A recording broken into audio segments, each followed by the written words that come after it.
Bonjour YouTube, welcome back to our channel. We're back in Petit Trianon in Versailles.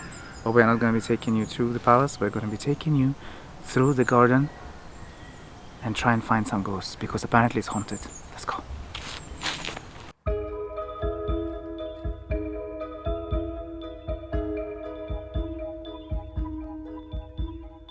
Today we're going to explore a story of an extraordinary paranormal experience. It all starts in the morning of August 10th, 1901, when two English women came to Versailles while visiting Paris.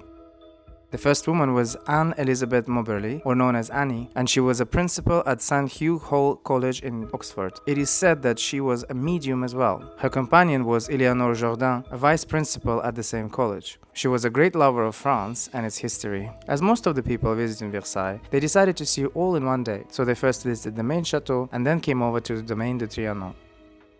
What we can gather from their description published 10 years later in their book An Adventure, or Les Fantômes de Trianon in French, the two women first reached Le Grand Trianon. They didn't spend much time there and went through the gardens that led to the Petit Trianon. Today, the area the two women passed through is no longer accessible to visitors and is only used by the staff, hence the gate that was installed much later. While the weather was lovely and it was a pleasant day, both of the visitors began to feel uneasy, describing the air as heavy and colors becoming flat and lifeless. With the change of mood, they kept calm and continued on their way. So as you can see, you can't really figure out where you are here. It's all trees and you don't really know where the palace is. In fact, I'll tell you one story. When we were filming our episode for Petit Trianon, Sinan and I, we went to the Hameau de la Reine, and on the way back we got lost. We actually got lost, and it felt really kind of scary because it was around 4 p.m. so middle of the day. You shouldn't be scared or anything like that, but there was this heavy feeling. And I reminded Sinan today and I was like, do you remember we got lost here? Apparently this is what happened to these women as well. And you really feel like you're disconnected from the palace even though it's right next to you. Anton got a different feeling, like bizarre, and we were lost actually. To our chance, right in front of where two English women were lost. And we got the same feeling like them. So it just felt so strange to me and to Anton as well.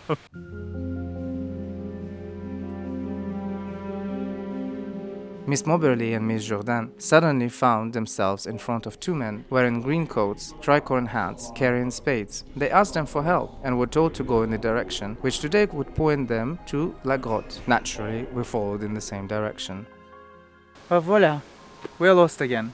Honestly, don't laugh. Really, it's a small place, but the thing is, it's all hills like this and you really lose your orientation. So honestly speaking, we are lost. We're trying to find La Grotte of Marie-Antoinette. And now I can't find it. I'm looking for it. And we're lost again. We're gonna find it now? This is really annoying. It's the second time I get lost here.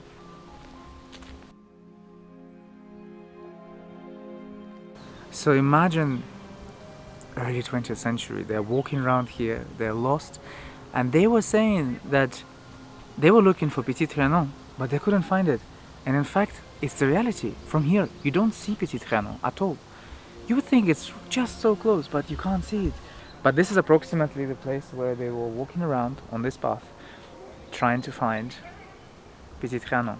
The women then saw a Chinese temple, which was in fashion back in the mid-18th century. At first, they thought it was the Temple d'Amour. A man sat in front of it with a worrying and an appalling look. His face was deformed, scarred, red and blistered, probably from the smallpox. His hat, cape and wig with curly white hair indicated that he must have been someone important. This personage scared the English women, and they quickly continued on their path. They then stopped in front of a farmhouse where there was a strange woman and a girl dressed in the style of the 18th century. Without lingering too much and following the path, the two English suddenly found themselves in front of a large decorative rock placed in the middle of their way. Another strange man appeared and directed them to a large stone house. Today, there is no decorative rock over here, but a Belvédère instead, which the women did not mention in their visit.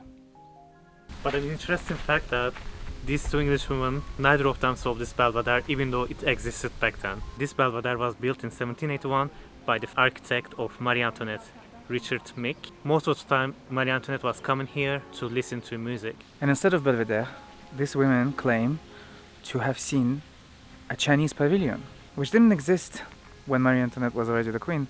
However, it existed before, under Louis XV, and it was demolished prior to that. I think it was around 1774 or 75. So that begs a question. What time did they suddenly travel into? What was the vision of what epoch? Was it when Marie-Antoinette was just La Dauphine, or was it afterwards?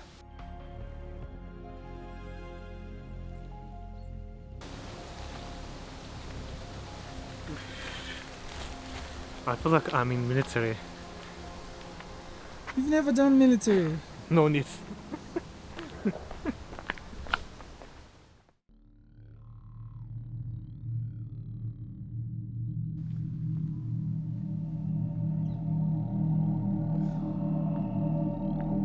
So we finally found the La Grotte de Marie-Antoinette. Apparently this is the place where she was informed of Parisians coming to Versailles on 5th of October 1789, and they arrived to Versailles next day. And she was informed by one of her servants, by one of her staff, who came here with a paper and told her to go to the house, to go back to the chateau. She was actually here.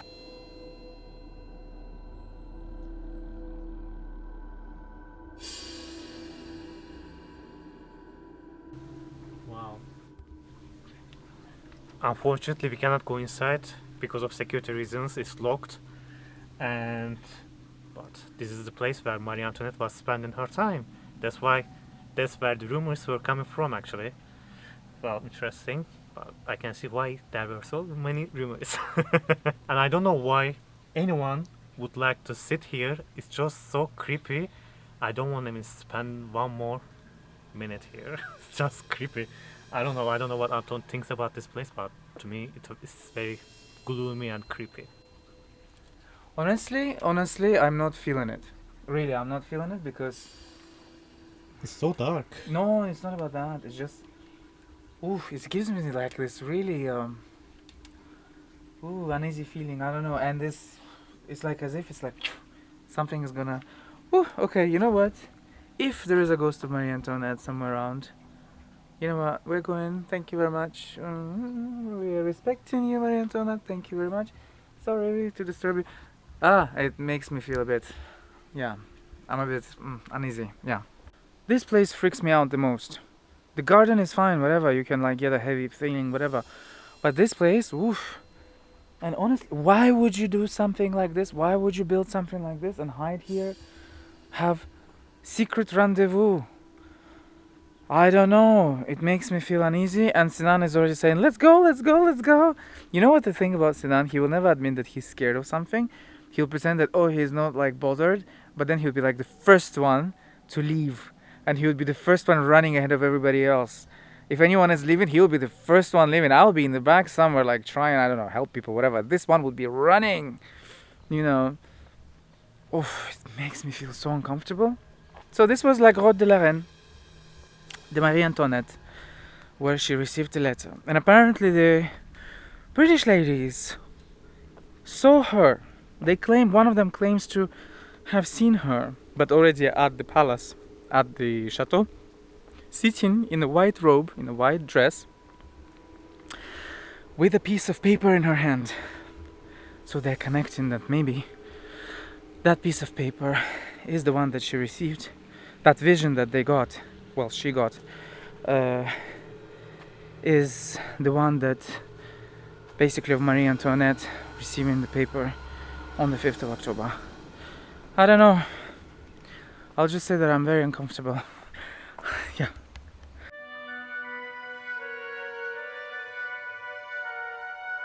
Like us, the two women made their way to Petit Trianon, but as soon as they entered the building, they said they were transported again to an 18th century looking party. It is in this atmosphere that they ended their visit to this palace, returned back to the Chateau de Versailles, then Paris, but without uttering a single word to each other about what they had just experienced. It was only a week later that Miss Jourdain would ask her companion, "Do you think the Petit Trianon is haunted?" To which Miss Moberly would answer frankly, "Yes, of course." From then on, the two women would share their mutual experiences and describe similar facts and feelings. Both were convinced of having experienced an unprecedented paranormal and historic phenomenon. As for us, we don't know if there is anything paranormal at the Petit Trianon. However, there are numerous accounts of security and other personnel who have seen strange things while at work, be it an item in a place where there shouldn't be one, or an open door or furniture. In fact, there is a book that's written by someone who has worked here for a long time. and it is set to come out in November 2024. Finally, we find it rather disturbing how we felt when we got lost here in July on our way back from l'Amour de la Reine, as what we felt was eerily similar to what the two women described, and at the time, we had never heard their story. That's it for today. We hope you liked this episode as much as Anton did. To me it was scary. Anyway, so I'm happy we are living now. Until the next one, but in a different place. Au revoir. And he ran away. Au revoir.